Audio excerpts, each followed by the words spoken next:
Hello বন্ধুরা, আসসালামু আলাইকুম। কেমন আছেন সবাই? শামুস কিচেনে আরও একবার আপনাদের স্বাগত জানাই। তো আজকে আমি নতুন একটা রেসিপি নিয়ে চলে আসলাম। তো আজকে আমি দুর্দান্ত স্বাদের একটা মাছ ভাজি করেছি আর সেটাই আপনাদের সাথে শেয়ার করব। আশা করছি আজকের রেসিপিটা আপনাদের ভালো লাগবে।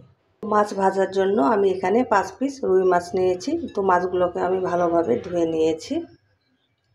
তো এখন আমি মাছের মধ্যে সামান্য পরিমাণে লবণ দিয়ে দিব। আর 1 পিস আমি লেবু নিয়েছি, লেবুর রসটা আমি দিয়ে দেবো। মাছের যে একটা আষ্টে গন্ধ থাকে সেই গন্ধটা কিন্তু আর থাকবে না। তো এখন আমি ভালোভাবে মেখে নিব। মেখে আমি 5 মিনিট রেস্টে রেখে দেব। তো মাছটা আমার মেখে নেওয়া হয়ে গেছে। ফিরে আসছি 5 মিনিট পরে। তো বন্ধুরা ফিরে আসলাম 5 মিনিট পরে। এখানে আমি সামান্য পরিমাণে হলুদের গুঁড়ো দিয়ে দিচ্ছি। এখানে আমি হাফ চামচ আদা বাটা আর হাফ চামচ রসুন বাটা দিয়ে দিলাম। এখানে আমি ধনিয়া পাতা দিয়ে দিলাম। এখানে আমি 1 চামচ পরিমাণে মাছের মশলা দিয়ে দিলাম। এখানে আমি 1 চামচ পরিমাণে আটা দিয়ে দিলাম। এখানে আমি 1 চামচ পরিমাণে কর্নফ্লাওয়ার দিয়ে দিলাম। তো এই সব কিছু এখন আমি ভালোভাবে মাছের সাথে মিশিয়ে নেব।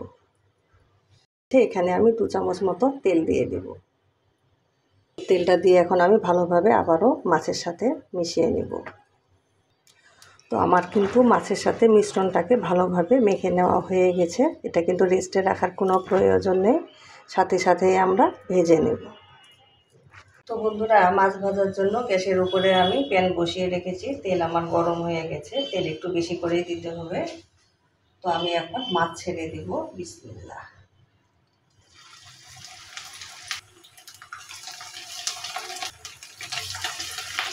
তো বন্ধুরা গ্যাসের ফ্লেমটা মিডিয়ামে রেখে কিন্তু আমাদের মাছগুলো ভাজতে হবে, না হলে কিন্তু উপর থেকে তাড়াতাড়ি কালার চলে আসবে।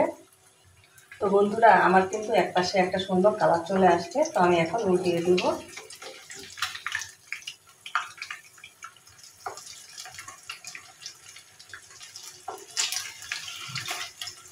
তো বন্ধুরা মাছের মধ্যে আমার কিন্তু সুন্দর একটা কালার চলে আসছে। তো আমি এখন তুলে নিব।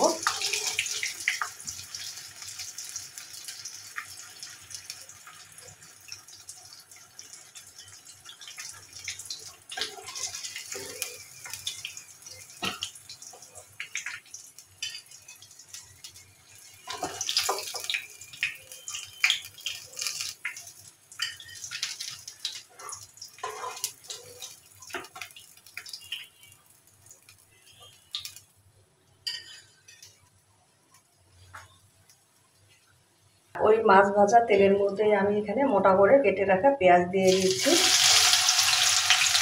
আর এখানে আমি একটা শুকনো মরিচ এভাবে কেটে নিয়েছি, দিয়ে দিব। আপনাদের হাতের কাছে কাঁচা মরিচ থাকলে সেটা দিতে পারেন। তো পেঁয়াজটাকে কিন্তু কোনো বেরেস্তা করার প্রয়োজন নেই, আমি সামান্য সফট করেই ভেজে নেব। আর মরিচের ঝালটা আপনারা যেরকম পছন্দ করেন সেভাবে দিয়ে নেবেন। আর এখানে সামান্য পরিমাণে আমি লবণ দিয়ে দিচ্ছি। এখানে আমি 1 চামচ পরিমাণে মাছের মশলা দিয়ে দিচ্ছি। তো মাছের মশলাটা দিয়ে আমি ভালোভাবে পেঁয়াজটাকে আরেকটু ভেজে নেব। এভাবে মাছ ভেজে রান্না করলে খেতে কিন্তু খুবই ভালো লাগে। তো আপনারা একবার হলেও আমার মতো এভাবে বানিয়ে খাবেন, বাচ্চারা কিন্তু খুবই পছন্দ করে।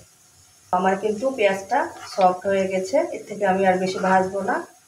আমি এখন পেঁয়াজটাকে তুলে নিব। তুলে আমি মাছের মধ্যে উপরে দিয়ে দেব।